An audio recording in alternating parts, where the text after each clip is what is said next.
नमस्कार। BA part second Hindi साहित्य की क्लास में आपका स्वागत है। आज हम डॉक्टर राम कुमार वर्मा की प्रतिशोध एकांकी का अध्ययन कर रहे हैं।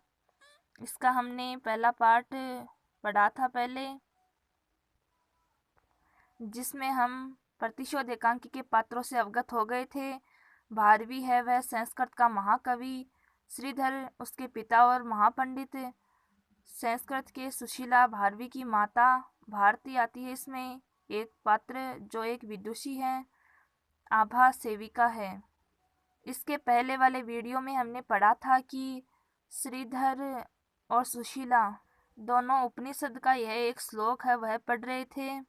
सुशीला को चिंता रहती है कि भारवी 2 दिन से घर नहीं आया, जिसका कारण वह श्रीधर से पूछती है कि वह नहीं आया, कैसे नहीं आया। तो श्रीधर कहता है कि कहीं वह कविता रचना करने लगा होगा, शायद इसलिए नहीं आया हो। कोई भाव खोज रहा हो कहीं बैठकर, शायद इसलिए नहीं आया हो। फिर सुशीला ने कहा कि आपने तो कुछ ऐसा नहीं कहा जिससे कि श्रीधर वो भारवी है वो घर नहीं आया। श्रीधर ने कहा कि हाँ, मैंने उसे ताड़ना दी थी, लेकिन उसे मैं ताड़ना कई बार देता हूँ लेकिन फिर भी वह घर आ जाता है।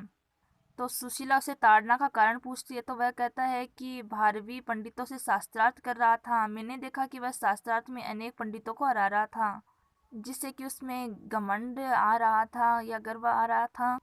वह दम्भी बनता जा रहा था और मैं दम्भी पिता का पुत्र होना स्वीकार नहीं कर सकता। तब मैंने उसे कहा कि तू महामूर्ख है, जिससे वह वहाँ से उठकर तुरंत चला गया था। उसके बाद वह घर नहीं आया।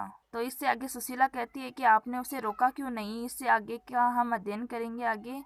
श्रीधर कहता है नहीं, यदि रोकता तो अनुशासन की मर्यादा कैसे रहती। सुशीला, मेरे लाल से अधिक प्रिय आपको अपने अनुशासन की मर्यादा थी। श्रीधर, सुशीला, मोह में मत बहो, अनुशासन की मर्यादा पर बड़े से बड़े व्यक्ति का बलिदान किया जा सकता है। सुशीला, ओ है, आपके क्रोध को देखते हुए वह फिर लौटकर नहीं आएगा। मेरा भारवी अब घर लौटकर नहीं आएगा। आपने अनुशासन की वेदी पर उसका बलिदान कर दिया है। श्रीधर, क्यों? इससे पहले भी मैंने उसकी अनेक बार ताड़ना की है, फिर भी वह घर आया है। इस बार क्यों नहीं आएगा? सुशीला, उसे आना होता तो इस समय तक वह अवश्य आ जाता। कहीं वह ससुराल तो नहीं चला गया? श्रीधर कहता है नहीं, वह मेरी आज्ञा के बिना उस ओर तो एक पग भी नहीं रख सकता। सुशीला, तो तब कहीं उसने आत्महत्या? श्रीधर, चुप सुशीला, वह शब्द अपने मुख से न निकालना। श्रीधर पंडित का पुत्र इतना पतित नहीं हो सकता कि वह ऐसा जघन्य पाप करे। वह अनियमित कार्यों से मुक्त है। सुशीला कहती है तब निश्चय ही वह देशांतर चला गया। श्रीधर, हाँ, देशांतर जा सकता है, किंतु जिस श्रद्धा से वह तुम्हें सम्मान देता है उसे देखते हुए तुम्हारी आज्ञा के बिना देशांतर भी नहीं जा सकता। अब किसी के आने की आहट है। सुशीला उल्लास से सोचती है कि भारवी आया है। वह आया पुकार कर, भारवी भारवी मेरे लाल। श्रीधर भी पुकारता है भारवी। फिर सेविका का प्रवेश होता है। सेविका, नहीं, मैं हूँ स्वामी आभा। सुशीला, आभा, भारवी नहीं आया? आभा, अभी तक कभी नहीं आए। मैं तो समझती थी कि वे इस समय तक आ गए होंगे। सुशीला, वह अभी तक नहीं आया। तू जा, जल्दी से उसे खोज ला, जल्दी जा मेरी अच्छी आभा। आभा, मैं अभी जाती हूँ स्वामिनी, अभी खोज कर लाऊंगी, किंतु आप भोजन कर ले। मैंने पाकशाला में जाकर देखा, आपका भोजन सजा हुआ रखा है, आपने उसे छुआ भी नहीं है। श्रीधर, तुमने भोजन नहीं किया? सुशीला, सुशीला, अब लाल के साथ ही भोजन करूंगी। न जाने उसने कुछ खाया पिया है या नहीं। उसे ग्लानि है, ग्लानि में उसने खाया पिया क्या होगा। आभा, तू जा, कवि को अपने साथ ही ले आ। आभा, मैं अभी जाती हूँ। सुशीला, तू कहाँ जाएगी? जानती है भारवी इस समय कहाँ होगा? आभा, अतिथिशाला में होंगे। बाहर से आए हुए पंडितों से वे प्रायः शास्त्रार्थ किया करते हैं, वहीं होंगे। सुशीला, अब वहाँ न होगा, वह वहाँ न होगा। आभा, तब तो वे मालिनी तट पर होंगे, वहाँ बैठकर वे अपनी कविताएं लिखा करते हैं। सुशीला, रात में? आभा, संभव है मालिनी तट पर वह कुछ सोच रहा हो। नहीं, वहाँ भी नहीं होगा, उसकी लेखनी मौन होगी। आभा, तब जनपद में जाऊंगी। श्रीधर, हाँ, अधिक से अधिक वह किसी जनपद में जा सकता है, किंतु तू अभी न जा आभा, रात्रि अधिक हो गई है। मैं कल प्रातःकाल समस्त जनपदों में जाकर उसे खोज लाऊंगा। आभा, स्वामी आज्ञा दे तो दो एक जनपद में मैं अभी चली जाऊं। स्वामी के प्रताप से मुझे मार्ग में कोई भय नहीं होगा। श्रीधर, रात्रि में तू उसे खोज न सकेगी आभा, मैं ही जाऊंगा। आभा, जो आज्ञा। स्वामिनी भोजन कर ले तो बड़ी कृपा हो। सुशीला, आभा तू जा, मैं भोजन न करूंगी, मुझे कष्ट न दे। आभा, मुझे क्षमा करे, एक निवेदन और है। महाकवि से परिचित एक युवती प्रवेश चाहती है, वह स्वामी के दर्शन की अभिलाषा रखती है। श्रीधर, मेरे दर्शन की? मैं इस समय किसी से नहीं मिल सकूंगा। सुशीला, आने दीजिए, संभव है कवि से परिचित होने के कारण उससे लाल के संबंध में कुछ सूचना ही मिल सके। आभा, बुला ले। श्रीधर, अच्छा, भीतर भेज दे। आभा, जो आज्ञा। फिर प्रस्थान करती है। सुशीला गई। आभा कहती है, मैं भोजन कर लूं। श्रीधर, सुशीला, मैं तुम्हारे हृदय के दुख को समझता हूँ। मैं निश्चय ही कल प्रातः काल सभी जनपदों में जाकर भारवी को खोजकर उसे तुम्हारे पास ले आऊंगा। सुशीला, आपके अनुशासन की मर्यादा तो भंग न होगी। श्रीधर, अनुशासन के स्थान पर अनुशासन और प्रेम के स्थान पर प्रेम है। प्रेम पर ही अनुशासन निर्धारित है और अनुशासन पर ही प्रेम न हो तो अनुशासन का कोई मूल्य नहीं। सुशीला, आपको विश्वास है भारवी किसी जनपद में मिल जाएगा?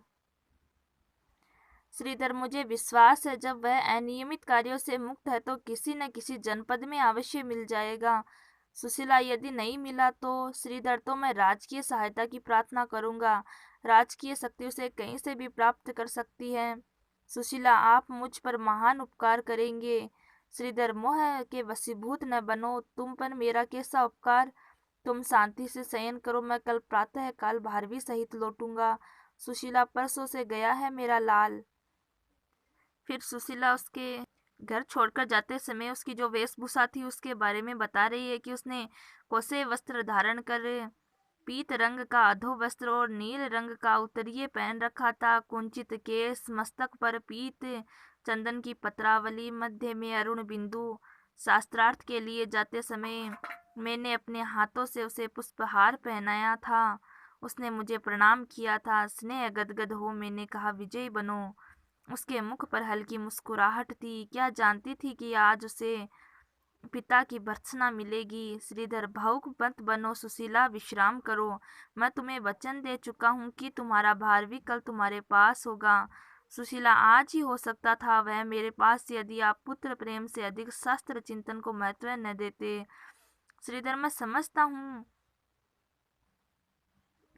समझता था कि वह सदा की भांति अवश्य घर लौट आएगा। मैंने भी थोड़ी मर्यादा रखी, किंतु उस मर्यादा की सीमा समाप्त हो गई। कल मैं जाऊंगा।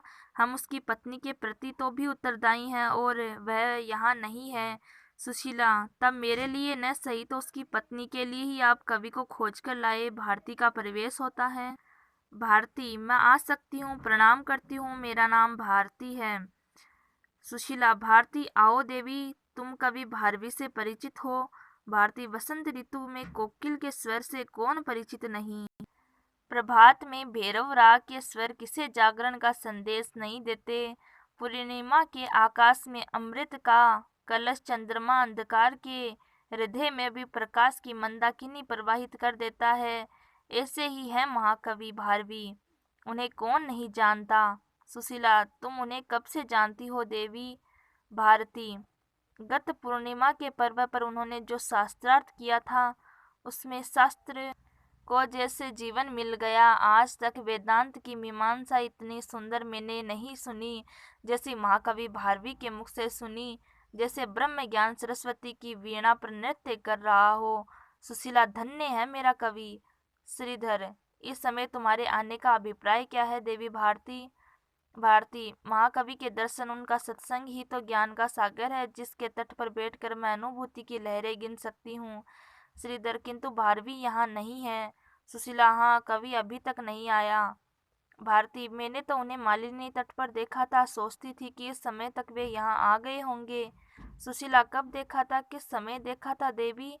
भारती, आज प्रातः काल उषा बेला में। सुशीला, तुम उससे मिली थी? भारती नहीं, वे उस समय ध्यानमग्न थे। ज्ञात होता था जैसे वे भारती की उपासना कर रहे हो। सुशीला, भारती की?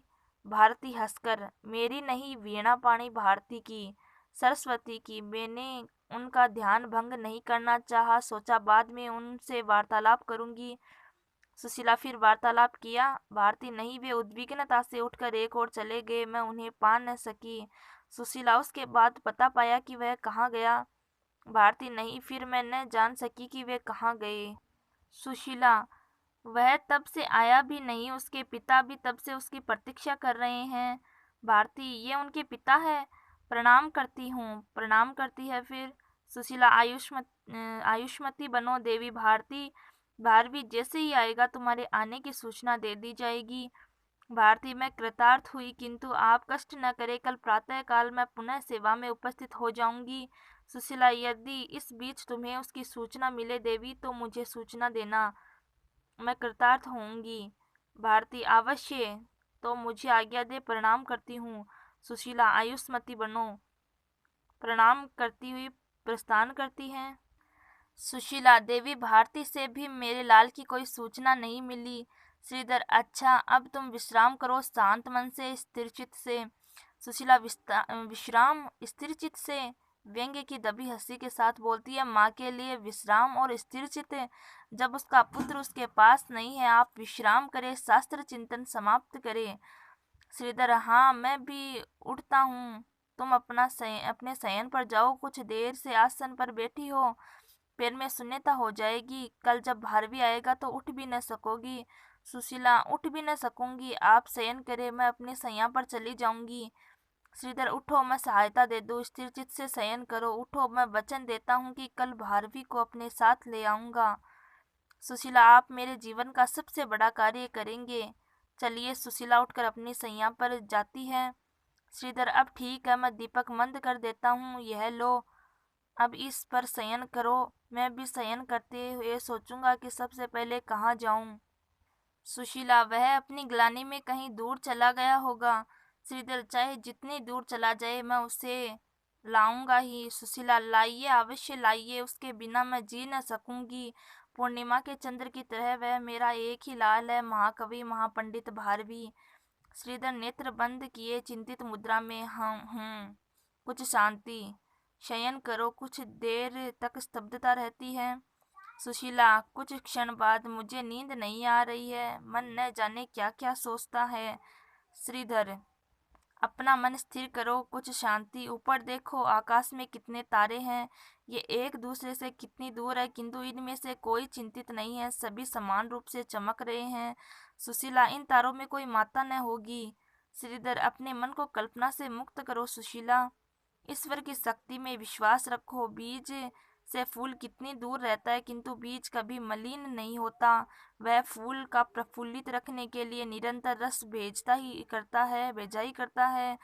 तुम भी मंगल कामना करो कि जहाँ भी तुम्हारा पुत्र हो, सुखी रहे, प्रफुल्लित रहे। सुशीला, मेरा पुत्र जहाँ भी रहे, सुखी रहे, प्रफुल्लित रहे।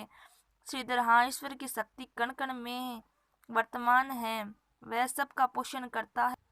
हमारा आज का यह वीडियो सिर्फ इतना ही। इससे आगे का वीडियो हम हमारे अगले वीडियो में पढ़ेंगे, हम प्रतिशोध एकांकी को। इससे आगे हम देखेंगे कि भारवी कैसे अपने घर पर आता है। ऐसे एकांकी नाटक एवं उपन्यास आदि देखने के लिए आप मेरे चैनल को सब्सक्राइब करें, लाइक करें एंड शेयर करें। धन्यवाद।